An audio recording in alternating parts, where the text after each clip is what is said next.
Now on KGW News, vaccine confusion. You're not the only one having trouble figuring out how to get the COVID shot. I want to acknowledge that this is frustrating. Plus, you might say they're too big to fail. Gray whales aren't going away anytime soon. Gray whale populations are plummeting, but see why researchers aren't too worried. But first, Oregon's big shift in strategy in the war on drugs. Thank you for joining us for KGW News at 11 tonight. I'm Laurel Porter. Starting today, having small amounts of hard drugs won't get a person arrested in Oregon.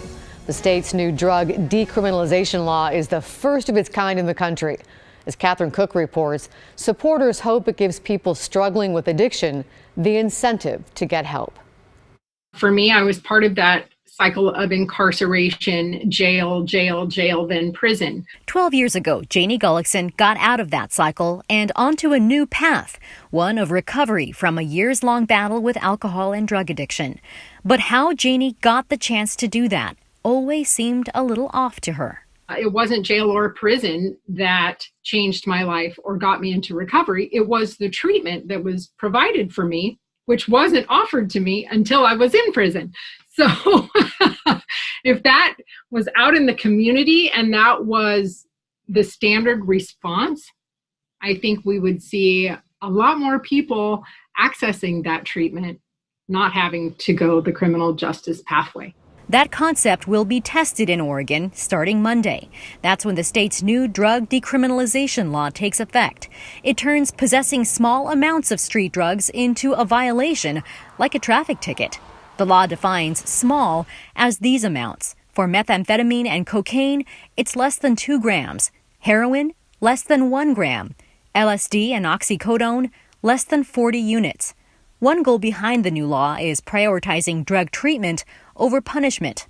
If caught with larger amounts of illegal drugs, for heroin up to 3 grams and for meth and cocaine up to 8 grams, the consequence is no longer a felony and potential prison sentence, but rather a misdemeanor and a $100 fine. As an incentive to seek treatment, violators could also avoid that fine by agreeing to a health assessment. The Oregon Health Authority is also providing resources and treatment options. Those programs will be funded in part by cannabis tax revenue and were created in response to this first-of-its-kind law. It is definitely a full circle moment. It's a historic day. It's the eyes of, the nation are on Oregon right now. Today, Janie is executive director of the Mental Health and Addiction Association of Oregon, a peer-run organization helping others in recovery. This ballot measure funds treatment and recovery support services. She was also co-chief petitioner for the measure behind the law. She hopes it works on a broad scale. She's confident the added support and reduced stigma will change many lives still stuck in the cycle. And they have a community that rallies around them and just says, we're going to fight this with you. They have hope. Catherine Cook, KGW News. A week from today, Oregonians who are 80 and over will technically be eligible to get the COVID vaccine in Oregon. We still don't exactly know how they'll get it, though. But we do know there won't be enough supply to go around. Right now, the primary location for vaccines in the metro area is the Oregon Convention Center. But getting there, parking, waiting in line, even scheduling an appointment can all be difficult for older people like Barbara Almagnana, who reached out to us with questions. And I hope that there can be a solution, particularly now that older people are becoming eligible, and I know they'll have the same problems and issues I have with going to an indoor site at a convention center where it's hard to park, hard to get in, and then you have to wait in line. The Oregon Health Authority says it's trying to get vaccines out to several different locations to make it more convenient, but there's no list yet. As far as scheduling goes, the online portal doesn't even allow seniors to start making appointments yet. We'll let you know as soon as it does. And if you want to take a look at it in the meantime, you can text that number in the bottom right of your screen and we'll send you a link. That portal is just for the metro area at this time. If you're outside the city, check with your county health department. Many have information on their websites already, but they may not actually be scheduling appointments yet. If you're in Southwest Washington, anyone over 65 is eligible for the vaccine right now, and there are several places offering it. But there are the same issues with supply and scheduling. Tim Gordon gives us a detailed look at the process there. The statewide vaccination plans are going well. At a community meeting on Facebook Monday, a Washington state health official made a statement many disagreed with, based on the comments rolling in as she spoke. Assistant Health Secretary Lauren Jenks did qualify the success of vaccination plans. They are limited by the amount of vaccine that's coming into the state, and that is limited by the amount of vaccine that the manufacturers can make. Jenks said Washington state has 1.7 million people eligible for the vaccine right now, but the state is currently getting just 100,000 first doses a week from the federal government, even though the state is currently capable of vaccinating 300,000 a week.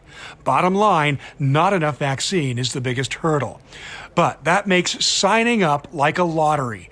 Case in point, on Sunday, 4,000 appointments opened up for the state's mass vaccination site this week at the Clark County Fairgrounds.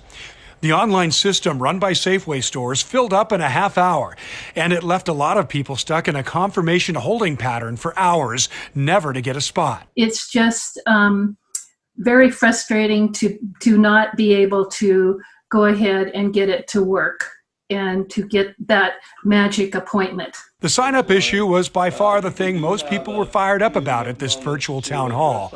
A local health official shared in the distress. Unfortunately, there's not a single place you can go to get on a waiting list.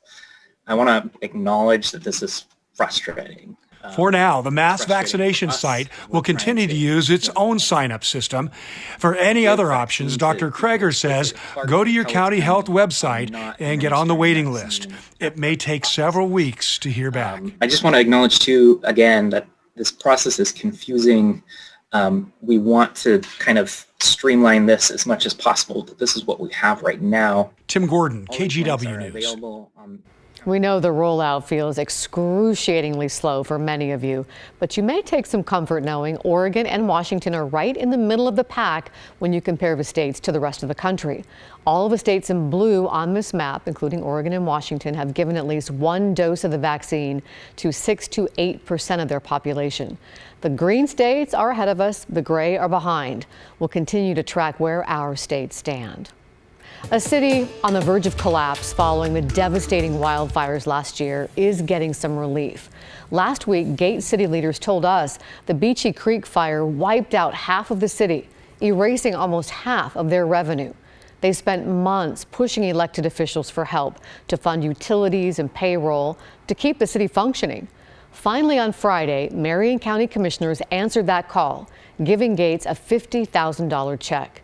Gates Mayor Ron Carmichael says this will help put the city in a better position to recover and rebuild. I think they finally took notice and realized that, we are in a desperate situation. Our city's, we're looking at bankruptcy or worse, at this point. And so the money that they give us, that's going to help us, of course, for the short term, but in the long term, that's it's just going to be a little drop in the bucket. It's just kind of a little bandage on a big problem. The mayor says they would have needed to charge those whose homes were spared a lot more for water services without this funding. He doesn't expect they'll have to do that now, but they'll still need more help eventually from county, state, or federal sources.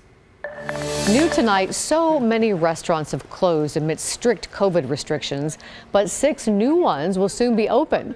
Lake Oswego is developing a new retail space called Mercado Grove. It's off Boones Ferry Road. The restaurants coming soon are Phil's Donuts, Grassa, Lardo, Oven and Shaker, and St. Jack. The development has been in the works for 3 years, but the past 10 months had people nervous.